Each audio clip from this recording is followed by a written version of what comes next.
Good evening and welcome to another special episode of NUSS About That, the show that proves you don't need adult supervision to do a football podcast. Tonight I am joined by Greg Wood. How you doing? Marcus Wood. Al Reid. Elaine Murphy. And our next guest is an ex-Newcastle cult hero, James Perch. James, welcome to the show. How are you, mate? Yeah, we're all good, thank you. Thanks for having me on. Thanks for joining us. We're just going to dive straight into it tonight, James, and we're hopefully going to get some insight into you, your career, and what it was like in your time at Newcastle. So just to kick us off, you came through at Forest and you had over 200 appearances before moving to Newcastle in 2010. What did you know about Newcastle before signing for them, and what sold you on the move? I didn't know too much about inside the club when I was at Forest. Obviously knew they were a massive side, and I used to watch them back in the day. I used to love watching football, so seeing all the players like Ginola and Shearer and all those kind of players, the exciting players, when they used to play Liverpool and it's 4-3 and all the rest of it, I used to love Newcastle at that time. But when I actually moved, I didn't know too much about the club at the time. I actually signed in the summer of 2010, but I was close to joining in the January before that while I was in the Championship, but Forest wouldn't let me go. I think we were third in the league or second, and you were top. So the manager wouldn't let me leave. So I had to wait until the summer. And I thought, to be honest, once I didn't leave in the January, that my chance would probably have gone because you went up to the Premier League. And I thought, oh, that's my chance of playing for Newcastle gone. But luckily for me, it turned out, and I still signed 6 months later. And we're glad you did. Oh, no, absolutely just quickly going on about the Championship. Was it a big step up from the Championship into the Premiership? You got 5 yellow cards in your first 5 games. Was it a bit of a learning curve? And did you get a bit of banter in the changing room about that? Yeah, I did. I was miles off it from making the jump from Championship to Prem. Everyone was just a little bit quicker.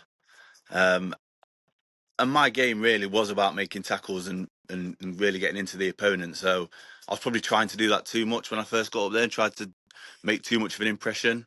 But the 5 yellow cards comes up all the time. Every time I'm up in Newcastle, everyone always asks me about it. And people think that I'm going to be like, I don't know, ashamed of it or embarrassed. But I actually love it because it's in the history books, and I don't think it'll be broken. Yeah. So it's something I can tell my kids, my grandkids, that I'm still in the history books for making 5 yellow cards in my first 5 games. Yeah. I mean, it definitely goes to show that you weren't afraid to put your foot in as well. You know, it's rather than you slacking off, and at least you were getting stuck in, trying to win the fans over, which is all we need to see. Yeah, that's it. I was just trying to. I walked into a massive dressing room. The dressing room that I had at Forest, it was like all young boys from Nottingham, so I was quite comfortable.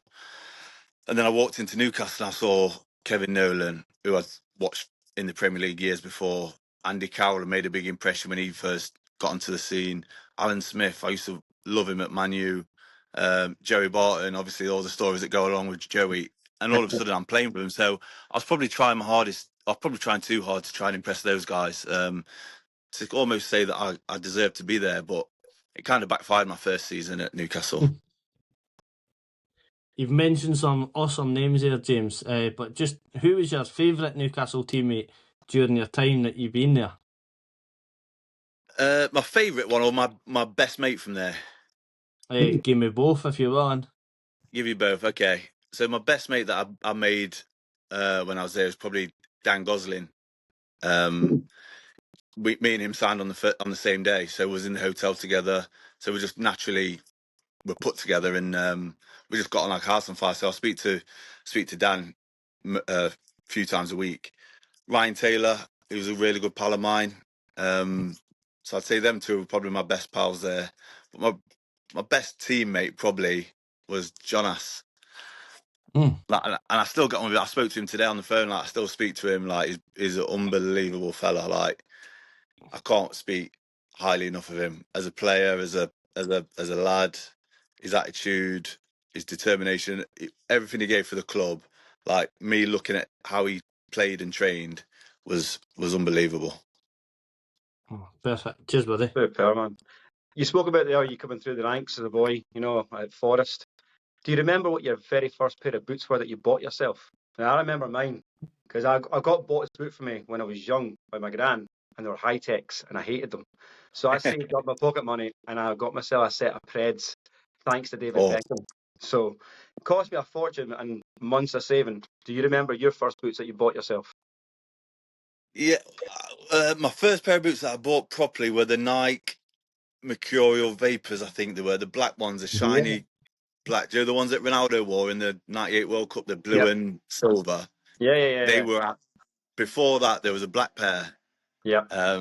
I had them. Absolutely loved them, like you love the Preds. Because before that, I think my mum got me a pair. I had a pair of it might be High-Tech or Sondico or something. Yeah. So I was like you, where I hated them, so I needed to get a better pair, and I landed on the Nike Vapors. Yeah, I had the high-techs with the purple sign on the side, and I hated them. And everyone was fascinated because the Preds came with the bumps on them. You're like, oh, you can curve the ball better. Yeah, they were proper. The Preds were unbelievable. Just mentioned some obviously decent players like Beckham and Ronaldo and things like that in regards to different type of boots.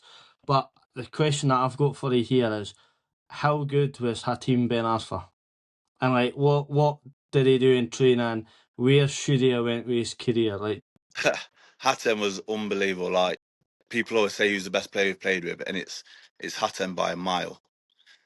Not because of his attitude, because his attitude stunk sometimes, but just his raw natural ability. Like, he can do things. He could win us a game on a Saturday on his own, and you let him get away with stuff in training because he didn't train the best. He wasn't the best trainer, but you knew if you just let him do what he wanted through the week, come a Saturday, he could turn a game on its head and go and win you the game and get you 3 points. So we put up with that as players, knowing that how good he was.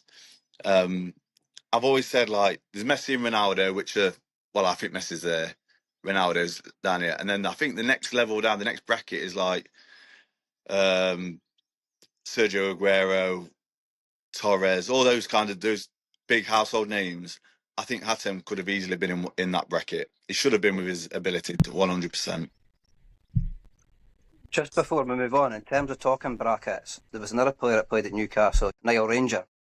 How good was Niall, and where should he have ended up? Niall was good. Niall was he was young and he was naive at the time at Newcastle, and I think he got too much too soon. And he's a London boy, and sometimes you can't help where you brought up. And Niall's downfall was he had all his mates from back home, and they all used to travel up to Newcastle to watch him. So then they'd go out naturally in the town centre afterwards. And Niall's a great kid. He's not a bad lad at all. He's done some bad things and some stupid things, but I just think he was naive and he just hung around with the wrong people and got him into trouble. I've seen him bully Wes Brown, John O'Shea, absolutely tear him apart because he was that good. But then the same breath, he'd go out that night, go out till 3-4 o'clock in the morning, be late for training. Then all of a sudden the manager's got the ump, and then he's back to square one again, trying to impress the manager.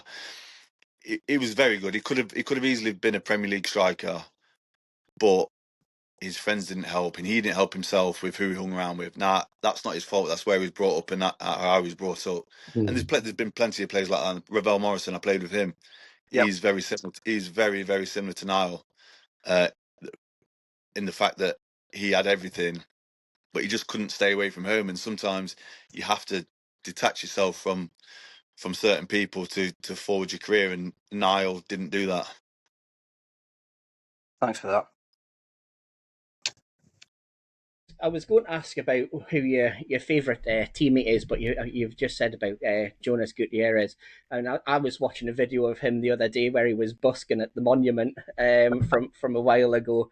And yeah, I mean, the clip of him scoring that goal that kept us up in the league, I mean, just it brings a tear to the eye just knowing the backstory about it. Yeah, it is. What you see of him is exactly how he is. Like, that clip when he scored that goal, I'd left by then, and I remember I was in a bar in Spain or Portugal or somewhere, and I actually watched it live, and I was like, the same as you, it like brought tears to my eyes because I know how much it meant to him and what he'd been through.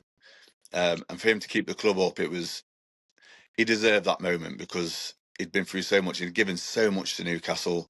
He used to play through injury. He'd strap his ankle up. His ankle would be like that, but he'd still play. Like, and the stuff with Pardew and the whole thing about the club trying to get him, not give him his year contract and all the rest of it, all that bad blood. It was an absolute disgrace because Jonas couldn't have given any more to Newcastle. So you started off as a right back, and then you moved into the famous Perchino role. Is that something that was coached, or is it something that you'd kind of spoken about and what wanted to do? No, it wasn't spoke about or it wasn't coached really. I'd played in midfield for Forest previous while I was there a few times, but it was never coached into me, and that's why I could never do it week in, week out, season in, season out, because I didn't know the position. I wasn't a midfielder. I wasn't a natural midfielder, if you like.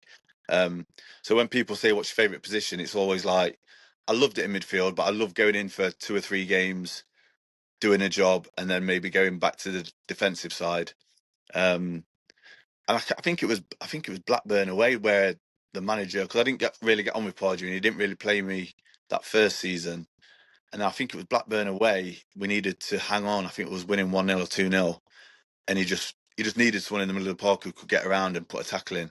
And he put me in there. We carried on and won the game, and I think that's where it all started from. So, how did the Perchino come about, and how did you feel about it when it started?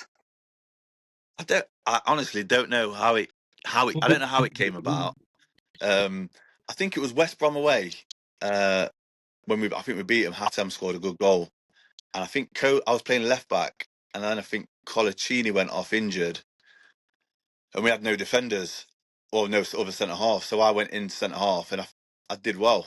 And I think I can remember hearing it from the away end at the West Brom, and I think that was the first time it ever got mentioned. And then it stuck then, and then that was the song they used to sing about me, and it was brilliant to hear. I don't know why the Perchino. I don't know why, like, got a Brazilian twang on it. I'm not sure, but I did like it. It always makes, when you're playing and the crowd is singing that, it does give you a massive lift. Yeah. Brilliant.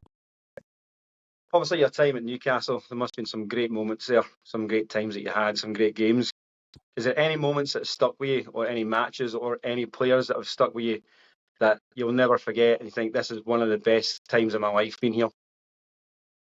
Yeah, I think Benfica away in the Europa League quarter final. That was obviously I was just a kid from Nottingham. I never ever thought that I'd be playing Europa League, and then to go to such a massive iconic stadium like that, and to in the quarterfinals as well. I don't think it kind of goes unnoticed that we actually got to the quarterfinal. We didn't have the best squad, we didn't have the biggest squad, but we managed to get there. And only now do I look back and think, wow, what a journey we had in that European competition. Because when you're in it, when you're playing it week in, week out, you just kind of take it for granted. And it's not until you either go back to Newcastle or look back through YouTube or whatever and remember that you actually played there. Because while you're in it, it's just a blur. And I can remember going back to Newcastle for the first time. I've not been back for years, and I took my kids up there, and even now I still sit there and I think, I can't believe I used to play on there with all these mad fans around us.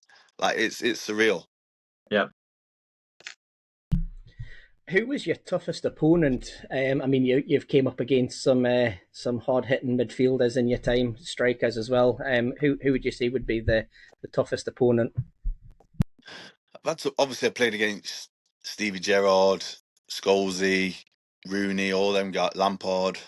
But because I was playing in midfield then, it didn't seem like I was 1v1. So I never thought like I was in a 1v1 battle.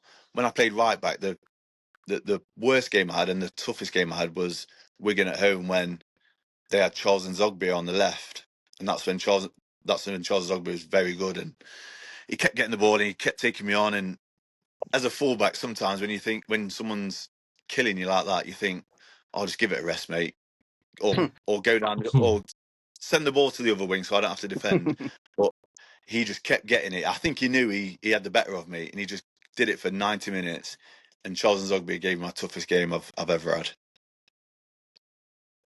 So you've been at Newcastle as well. There's a dressing room full of big characters in there that you're playing alongside. But tell us, what was the best prank you ever saw in the dressing room or out with the field? I read your questions to my wife earlier, and I was going through them once and just giving her a quick once over.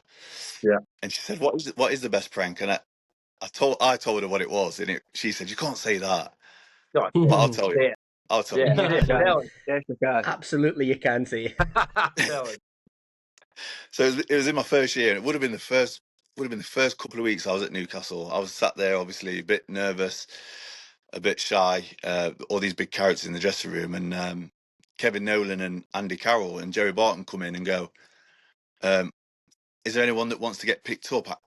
Joey was saying, I can pick 3 men up with 2 fingers. So everyone's like, "What are you on about? What are you on about, Joey?" And Mike Williamson agreed to be part of the show. So it was Kevin Nolan, Mike Williamson, and Andy Carroll laid on the floor. So Mike Williamson in the middle, and the 2 lads they got his arms in an arm lock either side and his legs, so Willow couldn't move, so he's like stuck in, and the 2 big lads. So I'm sat there thinking, what's going on here? Is Joey gonna actually pick him up with 2 fingers? Anyway, once he's strapped in, Joey comes down, pulls his shorts down, and squats on Willow's face because he can't move. So he had his arse in Willow's face, but it was close, not like hovering. He had it in his face. Oh. And that was one of my first couple of days in Newcastle. I was like, is this what we're going to do now? That's brilliant. Welcome to the tune. Brilliant. Welcome to the team, yeah. Fleming and Gibson Plumbing and Heating are your trusted experts for plumbing, heating, electrical and renewable energy solutions. From emergency repairs to full boiler installations, their accredited team delivers quality workmanship that you can rely on. They offer complete bathroom design and installation from their dedicated showroom for a reliable service, modern renewables, and work done right first time. Choose Fleming and Gibson, accredited, compliant and trusted. This episode is proudly supported by TMA Accountants, based across Dundee and Fife. TMA specialise in helping businesses, the self-employed, and individuals stay on top of their accounts, tax affairs, and long-term tax planning. With offices in Broughty Ferry and Anstruther, their team covers everything from bookkeeping and payroll to tax advice and business support, freeing up your time so you can focus on what actually moves your business forward. So whether you're running a growing company or juggling self-employed life, TMA Accountants are here to help you stay organised, compliant, and confident. We're delighted to have them backing the podcast and supporting the wider community. You kind of touched on that kind of Europa season. That 2011-2012 season, 5th place, big performances. How good was that year from inside the dressing room, and was there anything that particularly made it special? To be honest, when I look back now, I can't really remember how we felt. We just knew we was playing well, and we had that confidence. Confidence is massive in football, and when you know you're a good side and you can go to anywhere and compete and get wins, it just shows how far you can go. And then even now, when I say we finished 5th that year, it's like it was unbelievable. It was such a good achievement. It didn't kind of get the recognition it deserved because we weren't a massive squad. We weren't a squad full of superstars. I think we finished above Liverpool that year, so it was a huge achievement. And I just look at it back and think, wow. Only now do I think that. I didn't think it at the time. I didn't think we've done unbelievable. I just thought, only now when I look back, I think, wow, because Newcastle now getting top 5, top 4 is huge, isn't it, for the club and everything attached with it. And the only thing that let us down was we didn't get the investment the following in that summer to go and then compete on both fronts in the Europa League and the Premier League. But it was a great achievement. I loved it. Absolutely loved it. It's funny how you mentioned finishing above Liverpool, because it takes you back to Jose Enrique left and just at that summer and said that he wanted to go to a team that finished in the top 4. And then when Newcastle were winning, and then Enrique ended up going in goals, did he know? Because Reina got a red card, and the crowd just sung, "We're in the top four, we're in the top four." Jose Enrique, we're in the top four. Well, it was me who got Reina sent off. He headbutted me, didn't he? He came nose to nose with me. That's right. I went Come down. Yeah. Was there enough contact for that for you to go down? No. Ah, But I don't like seeing players go. I hate it now when I see players go down too easily. But there was a little bit of contact, but there was no VAR back then. So for me to get him sent off and to get an advantage, I had to make the most of it. Of course. So it was brilliant. Like you said, Jose going in goal, Andy Carroll coming back. I think it was one of the first times Andy'd come back as well. So to beat them, that was a great day. Papi Cisse just seemed to score constantly at that time as well, didn't he?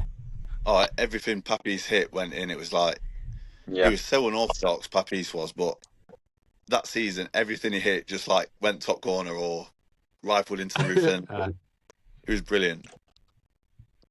Just kind of focusing on you then, James, is you had a really good spell at Wigan, and you scored against Man City in a cup. What stands out for that kind of spell out with Newcastle for you then? That whole move came about a bit too sudden, really. I left Newcastle under a bit of a cloud, and I wasn't too happy about it. I left, like, Podgy said he wanted to give me a new deal in January. Then we signed Musa and Vernon and all the rest of it. And so then at the end of it, he said, "Oh, we're not going to offer you one now." So then I kind of got forced out, which was a bit of a shame because I didn't want to leave. Then went to Wigan, obviously, and yeah, we had a good first season at Wigan. We got into the Championship playoff semi-final, and obviously the FA Cup semi-final as well. I scored the winning goal in the quarter-final against Man City. So I had fond memories at Wigan. I was only there 2 years, but nice little family club. It's totally different to like the likes of Newcastle. I've gone from 55,000 to 15, maybe. It was just such a vast change. It shows a lot of mental toughness from you, kind of going from such extremes of crowds and change of clubs and stuff. You must have had some kind of mental strength. I mean, I can't even begin to imagine the mental strength that you need to go through when you fractured your skull and you came back from that. Can you tell us kind of what got you through that? Yeah, that was a weird, proper weird injury. It happened in training, actually, so it didn't even happen in a match. Was doing like a crossing and finishing session, and I was a defender, and as I've cleared it like that to head it away, someone's come in and just caught me with the ball of their elbow straight in the side of the temple, and I went down like a sack of spuds. I wasn't unconscious or anything. I just couldn't see. And then I went home, and then my jaw was hurting. I said to the physio, "Look, my jaw's hurting. Can I get an X-ray or a scan?" So I did that, and then I was driving to Wolves with my boy who was playing Wolves Academy on a Friday night, and I got a phone call from the specialist saying, "Good news, you've not fractured your jaw. Bad news, you've fractured your skull." And I was like, "What are the chances?" He said, "You need to get to a hospital now." I said, I'm in Birmingham. There's no way I can get to a hospital now. So I had to wait until my boy finished playing football and then go to A&E Nottingham. But yeah, to get through it, I thought it was the surgeon said it was fit, and my career was finished. I was older anyway, so if I would have finished, it wouldn't have been the end of the world. But I could just do everything. I could still run in the gym. I was still lifting weights, and I was just thinking, I can still do everything. Why can I not go and play? So that's what kind of got me through it. And obviously, I've got young kids and a wife, so they take your mind off stuff. So it was a tough 7 or 8 months, but at the same time, I just got over it. It just did. I just fancied like playing again, and that was it. That one definitely did merit you going down. Pepe Reina might not have, but that one definitely did. There was definitely contact on that one. If you could replay any moment, and I'm assuming it'll not be this one that we just spoke about, but if you could replay any moment from your career, any club, any match, what would it be? My best times I had was my best times in my career was when I was at Newcastle. So I'd have to say scoring at Old Trafford. Even though we lost the game, it was my only Premier League goal, my first goal for Newcastle. I used to support Man U as a boy. Funnily enough, my older brother used to support Liverpool, so I went against him and supported Man U. But then I played against him when I was at Newcastle, and I hated him, and I can't stand. I've not been able to stand him ever since. And I just think all the players were a bit arrogant and didn't shake our hands if we beat them and all that kind of stuff. So I kind of got the ump with them. Quite right. The attitude. James, you finally obviously decided to retire at the start of last year. Was that a tough decision for you, or did you feel that the time was right to actually hang the boots up? No, it wasn't a tough decision. I've been doing it for 20 years. It was kind of getting to that point where I was just going out and just churning games out, and Yeah. I could still play now if I wanted to. Even though I'm 40 now, I'm still fit enough. I don't wake up with any aches or pains. It is just the fact that I've got a young family now, and I don't want to be travelling all around the country. They play for Forest Academy now, so I get my enjoyment now of watching them play. So Yeah. the whole thought of it, of hanging my boots up and never playing again, it didn't actually bother me, and it hasn't bothered me since. I think because I'm still connected to football, that I kind of still get that love for it still. I totally understand why when lads come out the game and they slip into depression and all the rest of it, because in football you've got it's such a structured life. You get told when to have breakfast, told when to have lunch, told what time training is. So you've got that structure. And I can see why lads, once that's gone, can go off the rails. But luckily enough, I've not gone down that route. I was quite happy and content with my decision. 40-year-old, no aches and pains. Just give it 3 years, mate. You'll feel it. I wake up every day like, oh, there's another one. Is it the back or is it the neck? I don't know yet. I'm dreading it. Yeah. It's good. It's good that you alluded to the kind of mental health side of things after players stop. We're quite big on mental health amongst us all. Did you think going into commentary and punditry was a big kind of thing to take your mind off that as well? And have you got a preference for which one it is? Yeah, I think it's important that if you love the game, I love the game, watch every game on telly, loved it when I was playing. And if you love it, if you can stay in it somehow, whether it's punditry or radio, or I do scouting now, so I'm a scout for Forest. So I'm still in the game, and I still get to see top class games. I come up to Newcastle, do the corporate stuff at St James's, so I'm still involved.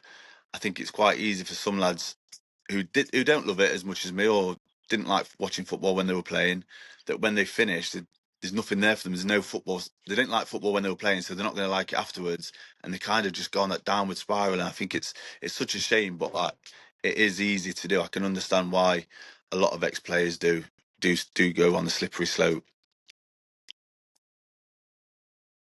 You were saying that you're still feeling fit. The exodus at Newcastle at the minute, you maybe get shouted back up again if you're interested. If you dust the boots off, to be fair. I can't believe what's going on up there. I honestly can't believe it. I feel so sorry for you guys as the fans, because when they look like they were doing so well and they were just building that building block and they look like they're just going to take off, all of a sudden you sell Isak, you sell Gordon's gone, Tonali's gone, Gimrice has come out today saying he wants to leave. It's like, how can the manager build a top 4, top 5 club when they're selling all the best players? I don't get it. I don't get why Newcastle have to sell players. Yeah. See, if we were to look at the team that we've currently got at the moment and pick the best five-a-side team, and then compare the team that you would be able to pick that you played in, who do you think you'd pick for your side, and would they win against the current side at the moment? Well, if I was picking my five-a-side, I'd have Fraser Forster in net, Colaccini at the back. I'd go Kubai and Cheick Tiote in the middle, and then I'd go Hatem up top. So that's my best five-a-side team from Newcastle. If I was gonna pick Newcastle's current one now, it'd probably be, well, it'd be Pope, wouldn't it? Pope in net. I think they'd have Tino in there.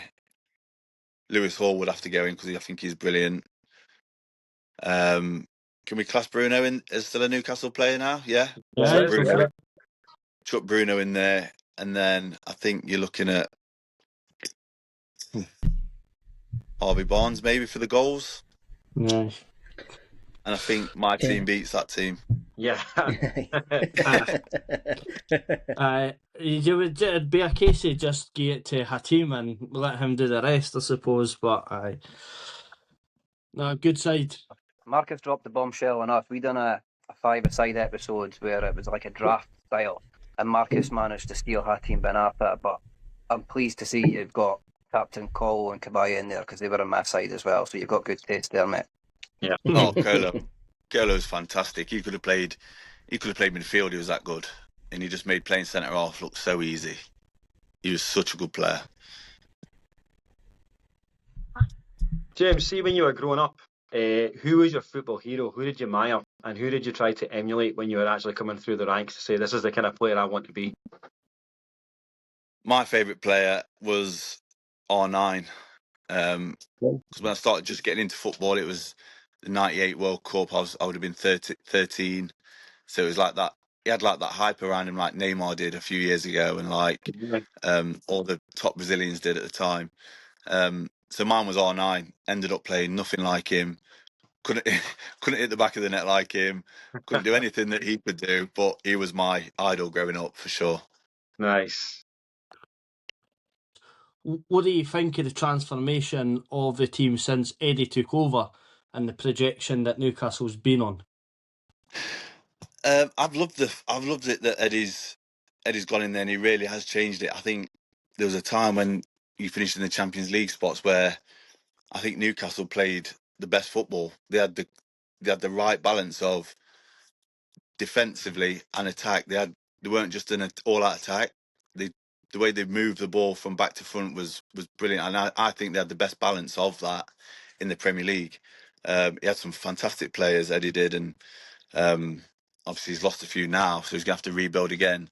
But I think he's been brilliant. I think last year kind of got a little bit stale, and maybe some of his ideas and coaching methods almost fell on deaf ears a little bit. The transfer window didn't help. In last summer, I think they got a few signings wrong. But from when he started to picking up the silverware is fantastic, and playing in Europe. I went to a couple of those games in Europe and the atmosphere was fantastic, and some of the results they got. I was there for the Arsenal in the semi-final, Arsenal Newcastle. That was unbelievable. And he just transformed it all around. Since from when I was there, it was Mike Ashley in charge, and there was a little bit of a grey cloud over Newcastle. Eddie's come in with the new owners, and it's just lifted, and everyone's just absolutely buzzing to be there, buzzing to go and watch the team, and players are just delighted to be playing there. It's great to see. Did you ever meet Money Mike? And what was he like? I did. I met him probably twice the whole time I was there. I met him when I signed. He flew over to Ireland where we was on pre-season. Met him there. He seemed okay. And then he landed his helicopter on the training pitch one day, and I met him there, and that was it. He was quite quiet and never really got involved with the lads. But yeah, he was fine with us as players. But I can understand totally why the fans didn't take to him, because he had opportunities to spend his money and kick us forward, and he chose to profit the money and not put it back in the club. Landing his helicopter on the training field while you are all having ice baths and inflatable swimming pools and wheelie bins and what have you. Looking at the current squad of players that we've got, obviously we've got quite a bit of youth coming through. Lewis Miley, William Asula. Who impresses you the most from the team that we've got? When I go there and watch, I love Lewis Hall. I think as a footballer, he's so clever. He's so good. He he looks like he's not. He looks like he's not quick. He looks like he's not strong. But he's both of them. He can get up and down. He's very good attacking left back. Technically unbelievable. I don't know why he's not at the World Cup. And he's the one I look at the most and think he's a very good player. He's got his potential so high. I like Tino as well, but I think Tino last year especially was very injury prone, and I don't know if that's going to hinder him going forward. But Lewis Hall for me is the player I look at when I go up there. I mean, he kept Lamine Yamal in his back pocket. I mean, that game at St James's Park, I mean, the guy had essentially 2 kicks of the ball. He tried to turn Lewis Hall and run after him. He got pocketed then, and then he scored the penalty, which I'm still raging about. Yeah, he that's what I mean. He's played against the best players, and he didn't look out of place. Like for a young lad as well. I don't know. I can't remember his age. He's just gone on that stage and just took to it so well. And I think potentially his ceiling's quite high. Yeah. Agree. Absolutely agree. James, before we finish up tonight, I'd be remiss not to ask you, after a long week, you got your feet up watching the telly, what is your go-to takeaway order? My takeaway order, I haven't got a specific, but I've got a specific. I'll go for it. Indian. So my favorite food's Indian curry, whatever. But I'm not one of them who has the same dish every time. I'll look at the menu and just pick one. I'll just pick any, but it has to be rice, Peshwari naan. Oh, yes. Yeah, I like the sweet naan. Yeah, and that's it. Pretty simple, really. And wash Do you it like a down spicy with. curry? Yeah, I like it spicy. Yeah, so I'm not one of those who go for a korma or butter chicken or anything like that. I like it quite hot, and then wash it down with a couple of beers. Or I'm a sucker for Coke, full fat Coke. So Superb. James, it's been an absolute privilege having you on this evening. A massive, massive thanks for joining us and sharing a bit into your life and a bit into your history as well. It's been a pleasure to have you on tonight. no worries, guys. Thanks for having me. And anytime you want me to come back on, just chuck me a message. Oh, thanks very much, buddy. Really Thank you very appreciate much that. for your time. Never fancy a round of golf up in Scotland, give us a shout. We'll Yeah. get you up to the next annual event as well. That'll be great. Yeah, let me know when it is, and I'll see if I can make it. I'd love to come. It is. I'll be the only one giving you a game. Like they lot can carry with clubs. As always, massive thanks for supporting the show. Massive thanks for supporting the group. And away, the lads and lasses.